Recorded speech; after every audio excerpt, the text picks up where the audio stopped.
میں اللہ کی پناہ چاہتا ہوں شیطان مردود سے۔ شروع اللہ کا نام لے کر جو بڑا مہربان نہایت رحم والا ہے۔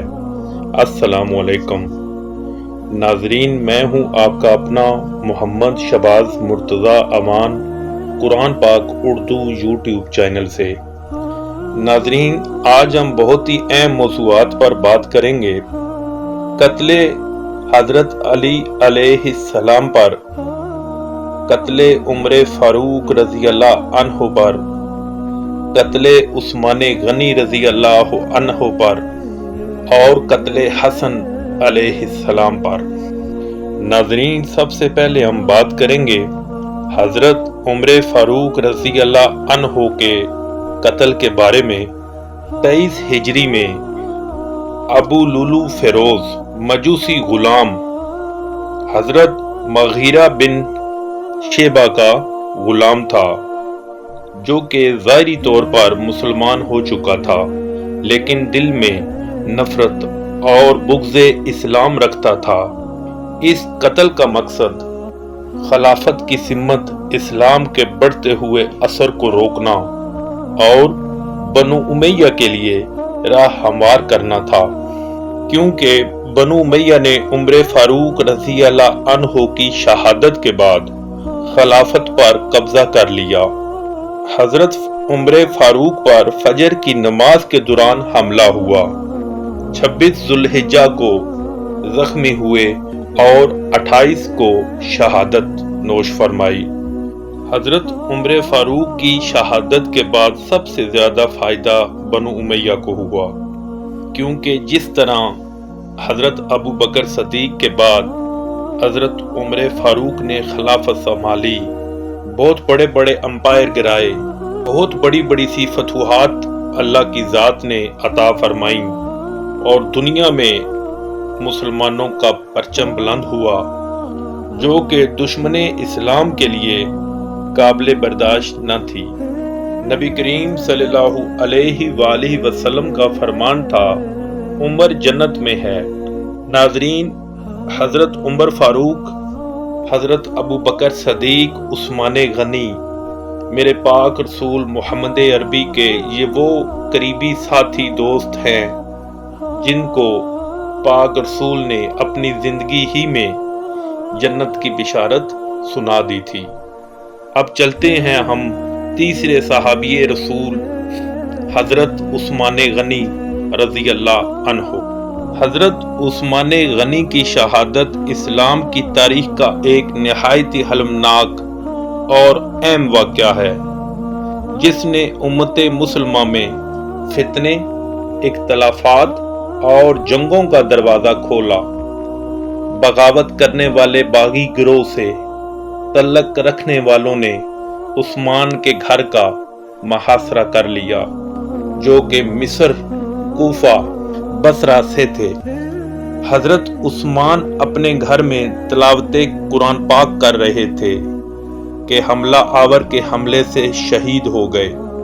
بنو امیہ حضرت عثمان غنی کا قبیلہ تھا اور ان کی حکومت میں اعلیٰ عہدوں پر فائز تھے، اور حضرت عثمان پر سب سے زیادہ اعتراضات بنو امیہ کو عہدے دینے نوازنے پر ہی کیے گئے تھے۔ ناظرین، ادھر میں ایک بہت اہم حدیث بیان کرنا چاہوں گا تاکہ آپ کو سمجھنے میں آسانی ہو کہ مخالفین اور دشمن اسلام نے کیسے صحابہ کرام کو استعمال کیا اور کیسے صحابہ کرام میں دراریں ڈالی گئیں۔ عبداللہ بن سعد بن ابی سرا ابتدائی طور پر اسلام لایا اور نبی کریم صلی اللہ علیہ وآلہ وسلم کے کاتبوں میں شامل ہوا، بعد میں مرتد ہو گیا، الٹے سیدھے الفاظ بولنے لگا، نعوذ باللہ، جیسا کہ قرآن میں بھی لکھ سکتا ہوں، بول سکتا ہوں، نعوذ باللہ۔ فتح مکہ کے بعد رسول خدا نے چند مرتد لوگوں کے قتل کا حکم دیا، جس میں عبداللہ بن ابی سرا بھی شامل تھا، کیونکہ یہ مرتد ہونے کے بعد دشمنان اسلام کے ساتھ مل گیا تھا۔ جب رسول خدا نے ان مرتد لوگوں کو قتل کرنے کا حکم جاری کیا، حضرت عثمان نے اس کو اپنے گھر پناہ دی، کیونکہ یہ حضرت عثمان کے رضائی بھائی تھے اور ان کے ذریعے نبی کریم صلی اللہ علیہ وآلہ وسلم کے پاس شفاعت کے لیے آیا۔ نبی کریم صلی اللہ علیہ وآلہ وسلم نے 2 بار جواب نہ دیا، لیکن تیسری بار کہا، عثمان لے جاؤ اسے، میں نے اس کو معاف کر دیا۔ جب حضرت عثمان خلیفہ تھے تو عبداللہ بن سعد کو مصر کا گورنر مقرر کر دیا۔ حضرت عثمان نے اپنی شہادت سے کچھ عرصہ پہلے ہی اس کو اختلافات کی بنا پر عہدے سے ہٹا دیا گیا۔ عبداللہ بن سعد آپ کے اپنے قبیلے کے محترم رہنما کے جانشین بن گئے، یعنی امیر معاویہ ابی سفیان کے، اور حضرت عثمان کے قتل کے بعد مولا علی کی خلافت کو بھی تسلیم نہ کیا، اور نہ ہی بعد میں امام حسن علیہ السلام کی خلافت کو۔ ناظرین، جو حدیث میں نے بیان کی ہے، اس سے آپ کو علم ہو جانا چاہیے کہ عثمان کے قتل سے کن لوگوں کو فائدہ پہنچا اور حضرت عثمان کا قاتل کون۔ اب ہم چلتے ہیں حضرت علی علیہ السلام کے قتل کی طرف۔ عبد الرحمن بن ملجم مرادی، جو خارجی تھا بنو مراد قبیلے سے، اس نے 19 رمضان کو نماز فجر کے دوران کوفہ کی مسجد میں حضرت علی کے سر پر زہر آلود تلوار سے وار کیا۔ آپ 21 رمضان کو شہید ہو گئے۔ امیر معاویہ ابی سفیان جنگ صفین کے بعد اور پہلے کھلم کھلا مخالفت، ممبروں پر گالم گلوچ، بہت کچھ کر چکے تھے۔ اس بارے میں پچھلی ویڈیو میں آپ کو آگاہ کر چکا ہوں۔ قتل حضرت علی کے بعد معاویہ نے خلافت کا دعویٰ کر لیا، بھرپور سیاسی فائدہ اٹھایا، اور اس کے بعد امام حسن علیہ السلام کی مخالفت بھی کی۔ ناظرین، اب ہم چلتے ہیں حضرت امام حسن علیہ السلام کی قاتل کی طرف۔ ناظرین، حضرت امام حسن علیہ السلام کی جدہ بنت اشد بن قیس نے زہر دیا، جو کہ معاویہ بن ابی سفیان کی ترغیب، سازش اور وعدے پر دیا۔ معاویہ کی اصل نیت یہ تھی کہ امام حسن کو رستے سے ہٹا کر یزید کی خلافت کی راہ ہموار کی جائے، کیونکہ امام حسن کی موجودگی میں یزید کا خلافت پر دعویٰ لوگوں میں مقبول نہیں ہو سکتا تھا، کیونکہ امام حسن علیہ السلام کی معاویہ سے صلح بھی انہی شرائط پر ہوئی تھی کہ خلافت معاویہ ابی سفیان کے بعد حضرت حسن کو واپس دی جائے، یا جسے حضرت حسن کہیں۔ اس بارے میں بھی پچھلی ویڈیو میں ہم بات کر چکے ہیں۔ بعد میں اسی لیے حضرت حسن کو قتل کروا دیا تاکہ یزید کے لیے کوئی رکاوٹ باقی نہ رہے۔ اشد بن قیس، زہر دینے والی کا باپ، بھی معاویہ کا دوست اور اہل بیت کا سخت دشمن تھا، منافق، خفیہ طور پر سازشیں کرنے والا، جو کہ ظاہری طور پر مسلمان تھا۔ بنو امیہ، جنہوں نے مسلسل سازشیں کیں اہل بیت کے خلاف، اس بارے میں بھی ہم بات کر چکے ہیں۔ ناظرین، اس کے بعد حضرت امام حسین علیہ السلام کے قتل اور شہادت کا معاملہ آتا ہے، جو کہ پوری امت مسلمہ کو بخوبی علم ہے۔ حضرت حسین علیہ السلام نے جو اللہ کے سامنے صبر کی مثال قائم کی وہ رہتی دنیا تک یاد کی جائے گی۔ اللہ قرآن میں فرماتا ہے کہ میں 5 چیزوں سے تمہیں آزماؤں گا، خوف، بھوک، اولاد، جان و مال سے۔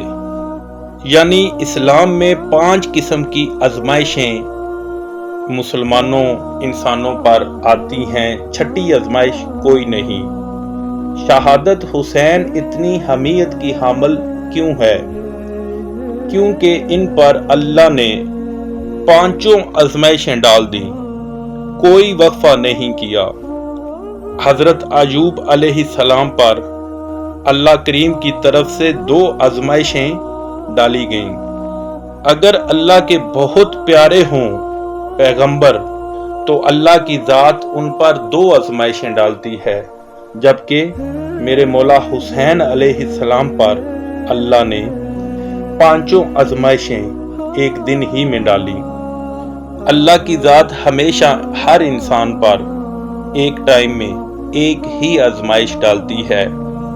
اگر کسی پر 2 آزمائشیں ڈالتا تو میدان چھوڑ کے بھاگ جاتے۔ ادھر 5 کی 5 آزمائشیں اللہ نے ڈال دی۔ اسی دوران اور ان آزمائشوں کا آپ نے رزلٹ دیکھا کہ حسین علیہ السلام نے آخری نماز کربلا کے اندر ادا کی۔ یہ ضروری تھا کہ امام حسین علیہ السلام اتنی بڑی پرفارمنس دیتے، کیونکہ جنتی نوجوانوں کے سردار ڈکلیئر کر دیا گیا تھا رسول اللہ کی طرف سے بچپن ہی میں۔ اگر یہ شہادت، یہ 5 آزمائشیں نہ ہوتیں، مخالفین اہل بیت اور دشمن اسلام آج بھی کہہ رہے ہوتے کہ اسلام میں تو بڑی سفارش چلتی ہے، امام حسین اس لیے سردار ہے کہ رسول کے نواسے تھے۔ اللہ نے کہا نہیں، پرفارم کر کے دکھائیں گے کہ یہ میرے بندے ہیں، اور یہ کیوں جنتی نوجوانوں کے سردار ہیں۔ ناظرین، ادھر میں آپ کو بتاتا چلوں کہ جو اللہ کی طرف سے یہ 5 آزمائشیں میرے امام حسین علیہ السلام پر آئیں، اس میں سے یہ امام حسین اور اہل بیت ہی گزر سکتے تھے، کیونکہ ان کی رگوں میں رسول خدا کا خون تھا، عام بندہ نہیں کر سکتا تھا۔ باقی دنیا میں لوگ جس کو بڑے بڑے ہیرو مانتے ہیں وہ بھی اس طرح کی 2 آزمائشوں میں سے نہیں گزر سکتے تھے جس طرح انہوں نے آزمائش دی۔ شہید تو اور بھی ہیں اسلامی ہسٹری میں، شہادتیں نوش فرمائی صحابہ کرام نے بھی، لیکن اس طرح کا شہید نہ کوئی تھا نہ کوئی ہو سکتا ہے۔ یزید بن معاویہ خلافت پر قابض ہوا اور امام حسین علیہ السلام سے بیعت کا مطالبہ کیا تو آپ نے فرمایا، میرے جیسا شخص اس جیسے شخص کی بیعت نہیں کر سکتا۔ اور آپ کا دوسرا اعلان، میں ظلم کے خلاف آواز بلند کر رہا ہوں، میں اصلاح امت چاہتا ہوں، میں چاہتا ہوں کہ نانا کے دین کو زندہ کروں۔ ناظرین، امام حسین علیہ السلام جانتے تھے موت کا رستہ ہے، لیکن دین کی بقا کے لیے آپ نے سب کچھ قربان کرنے کا ارادہ کر لیا۔ سارے خاندان والے پیاسے شہید ہو گئے، مگر پھر بھی فرمایا، اگرچہ مجھے قتل کر دیا جائے، جسم کے ٹکڑے کر دیے جائیں، میں ہرگز باطل کے سامنے نہیں جھکوں گا۔ امام حسین علیہ السلام ان 5 آزمائشوں کی بلند ترین مثال ہیں، رہتی دنیا تک نہ کسی نے ایسی شہادت آزمائش دی اور نہ کوئی دے سکتا ہے۔ دلیری، صبر، وفاداری اور حق پر ڈٹ جانے کی لازوال مثال قائم کی۔ امام حسین علیہ السلام نے دین کو زندہ کیا اور 10 محرم الحرام کو امام نے سجدہ میں اپنی جان قربان کر دی۔ آپ کی قربانی نے اسلام کو بچا لیا اور رہتی دنیا تک ظلم کے خلاف قیام کی بنیاد بن گئی۔ ناظرین، میں پہلے بھی گزارش کر چکا ہوں کہ اہل بیت کے ساتھ کسی کو کمپیئر نہ کیا کریں۔ نبی کریم صلی اللہ علیہ وآلہ وسلم کے صحابہ کرام، ازواج مطہرات کا اپنا مقام بہت اعلیٰ ہے، پر یہ نبی کے اہل بیت گھر والے، اولاد، بیٹے بیٹی ہیں، جس کے متعلق مختلف حدیثیں، حوالے، قرآن، آیات پچھلی ویڈیوز میں تفصیلی بیان میں کر چکا ہوں۔ کوئی دوست کتنا بھی عزیز ہو، جان نثار ہو، وہ کبھی بھی اپنی اولاد کی جگہ نہیں لے سکتا۔ اہل بیت کون ہیں، ان کا مقام کیا ہے، سب پہلے آپ کو بتا چکا ہوں، لہذا گزارش ہے ان کو نمبروں میں بھی آپ تقسیم نہ کیا کریں۔ میرے عقیدے اور حقیقت کے مطابق نبی کریم صلی اللہ علیہ وآلہ وسلم کے بعد میرے بادشاہ، میرے امام، میرے آقا مولا علی اور علی کے بعد اولاد علی افضل ترین مقام پر فائز ہیں۔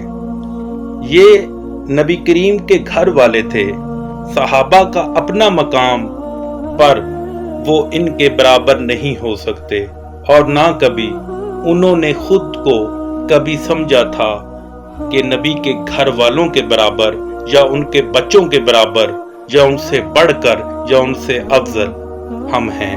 ایسا کچھ بھی نہیں تھا۔ ناظرین، یہ ساری باتیں آپ لوگوں کی اور ہماری بنائی من گھڑت کہانیاں ہیں، اور اہل بیت میرے پاک رسول کے مخلص ساتھی اس بات کو تسلیم کرتے تھے کہ میرے نبی کی اولاد جنت و دنیا میں ہمارے مولا اور سردار ہیں۔ پچھلی ویڈیو میں اس مقام اور رتبے کے متعلق میں بڑی تفصیلی ویڈیو بنا چکا ہوں۔ ادھر میں ایک چھوٹی سی حدیث بیان کروں گا جنگ جمل کی۔ اماں عائشہ امت مسلمہ کی ماں تھیں۔ ان کے اور حضرت علی کے درمیان ایک جنگ جمل ہوئی۔ اس میں حضرت علی نے جو فرمایا کہ میں جانتا ہوں کہ عائشہ میری ماں ہے اور دین کی ماں ہے، مگر فتنے نے اس ماں کو بھی میدان میں کھینچ لیا۔ گندی سیاست، منافقت اور سازشوں نے دونوں ماں بیٹے کو دھوکہ دیا۔ قصہ مختصر کہ اماں عائشہ کو جب ورغلا کر لے جایا جا رہا تھا جنگ صفین کے میدان میں، تو حواب کے مقام پر پہنچی۔ یہ مقام بصرہ کے قریب واقع تھا، تو کتے بھونکنے لگے۔ تب ان کو نبی کریم صلی اللہ علیہ وآلہ وسلم کی ایک حدیث یاد آئی، بہت سی ایسی عورتیں اونٹوں پر سوار ہوں گی، ان میں سب سے بہتر وہ ہوگی جو اپنے گھر میں ہے، اور اس عورت پر حواب کے کتے بھونکیں گے۔ جیسے ہی اماں عائشہ کو یہ حدیث یاد آئی، پریشان ہو گئیں اور کہا مجھے واپس لے چلو۔ اللہ کی قسم، کیا میں وہی عورت ہوں جس کے بارے میں یہ حدیث تھی؟ لیکن جو ساتھ تھے انہوں نے کہا اماں آپ چلیں تو جنگ رکوا دیں گے۔ پھر جیسے ہی اماں کی اونٹنی جنگ کے میدان کے سامنے پہنچی تو منافقین نے اماں کی طرف سے اعلان جنگ شروع کروا دیا۔ ناظرین، اس طرح کی سیاستیں، منافقتیں اہل بیت، اماں عائشہ، ابو بکر صدیق، عمر فاروق اور میرے عثمان غنی کے متعلق اور میرے اہل بیت کے متعلق کی گئی۔ ناظرین، منافقین اور دشمن اسلام ہر صحابہ کرام کی صفوں میں بھی موجود تھے، جو صرف ظاہری طور پر مسلمان تھے، اندر سے منافق دشمن اسلام تھے۔ انہوں نے ہمیشہ کافروں کی صفوں میں تو حضرت علی علیہ السلام اور صحابہ کرام سے شکست ہی کھائیں۔ پھر جب ان کو نظر آ گیا کہ ہم مسلمانوں سے جیت نہیں سکتے، تو وہ اندر گھسے، اسلام قبول کیا۔